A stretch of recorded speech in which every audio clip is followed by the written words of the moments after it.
This is the Lew Rockwell Show. What an honor to have on the show today Mr. Jim Rogers. You know, they talk about a certain guy as being the sage of Omaha. Of course, that's baloney. But tonight I'm talking to the real sage, the sage of Singapore. Jim is the author of 5 books. I could talk about many, many things of his accomplishments. But I love his books, Investment Biker, Adventure Capitalist. But Jim, I know you've got a new book out, and it's called A Gift to My Children, A Father's Lessons for Life and Investing. What are those lessons? That's a good question, Lou. I came to fatherhood very late in life. It's a good thing I did not have children when I was 20. It would not have been good for the mother or the child or me or anybody else. But one advantage of coming to fatherhood late is I got a whole lifetime of experience, both in the financial community and elsewhere. And I thought I should write all this down for my little girls so that hopefully it will guide them through life from my experiences, both good and bad, and also from what I've learned. Jim, I know that the reason that you're in Singapore has something to do with those little girls.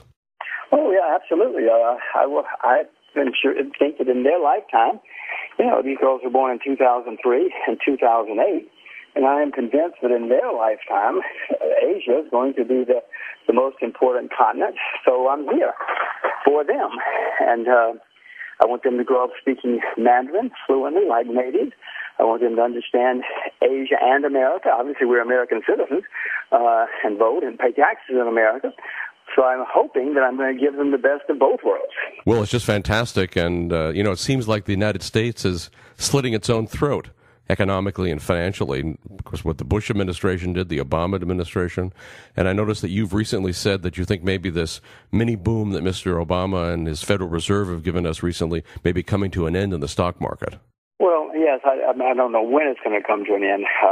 It's a very powerful rally, Lou, and in my experience, when any asset rallies like this, it usually lasts a while. I think we've certainly seen a bottom. I'm not convinced we've seen the bottom yet, and whether the bottom is this month, this summer, or this fall, I don't know. Whether things start going down again, or maybe even next year. But no, I'm not rushing in to buy stocks in the U.S. or anywhere else for that matter. Today, I noticed that Mr. Obama had a town meeting in New Mexico, and it was about his credit card bill to restrict credit cards. But he gave everybody a lecture that the United States government was in too much debt, as if, of course, it was the fault of the American people, and not that he had nothing to do with it, that it was threatening higher interest rates, that the U.S. couldn't keep borrowing from China, and we were going to have to live within our means. Is he just telling a joke, or, I mean, what is that? I mean, it's all true, but I mean, he has something to do with it. Well, that's a different question. Well, we certainly do have to live within our means. I mean, I wish Mr. Obama and many, many other people had figured that out last year, the year before, the decade before, the 2 decades before. But, it's got to be done. And whether we do it ourselves voluntarily or whether the market forces us to do it, which I'm afraid is what is going to happen, that's usually what happens. Most countries don't have serious reform until there's a crisis or a semi-crisis. So far, even with this crisis or semi-crisis, depending on your definition, we still aren't reforming. We're still spending more. The concept, Lou, the solution to a problem of too much borrowing and too much spending is more borrowing and more spending just defies sanity. I just can't comprehend what they're doing.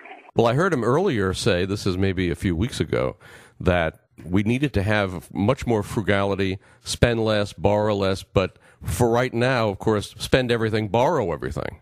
And that's about, that's the no mention of what the theory is behind that.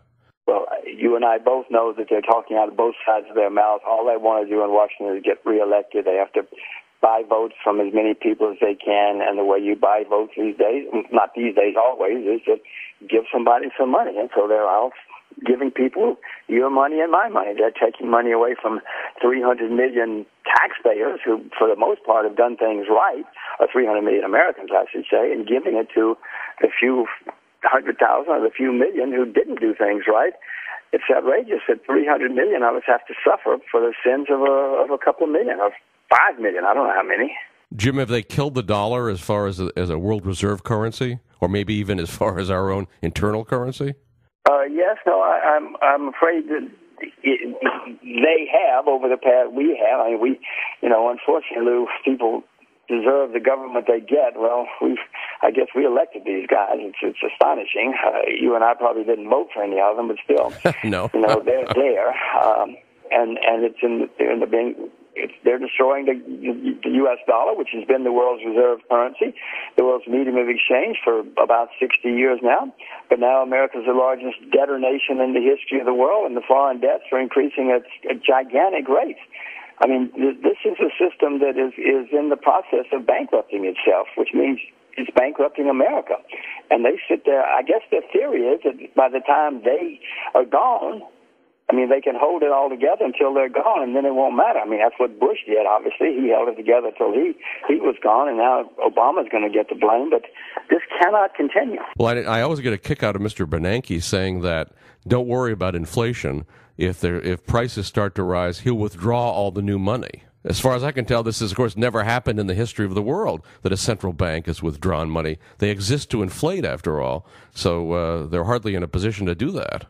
It has never happened. You have had occasional, rare cases where a central bank has started or talked about withdrawing the money, but as soon as they realize the consequences, they completely reverse their course, and the next thing you have inflation. No, this has been going on for a few hundred years. As you know, the governments have debased the currency and caused inflation. It's happening again. Even the Bureau of Labor Statistics, which is a government agency which reports inflation, who's been lying to us about inflation for 20 or 30 years. Anybody listening to this program knows they've been lying. But even they say in their numbers that prices are still going up. They take out energy. I mean, the energy, of course, has been going down. So they say we don't have much inflation. But if you get into the numbers and look at the numbers, you will see that every sector of the economy that they report on has had increasing prices, even according to them, and they lie about it.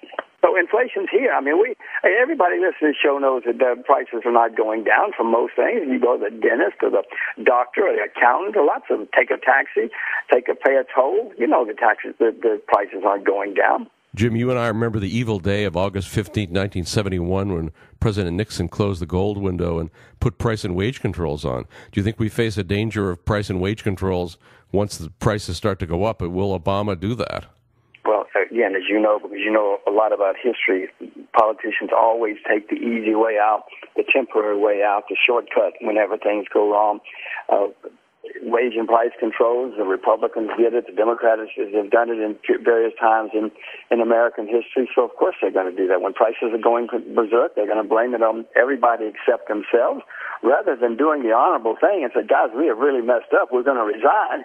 They're going to say, no, it's your fault, you're the ones who caused these problems, and now you're going to have to suffer. And they're going to say, Lou, as they always do, these are temporary, don't worry, and it won't affect you very much. And of course, in weeks, months, years later, we're still suffering the effects.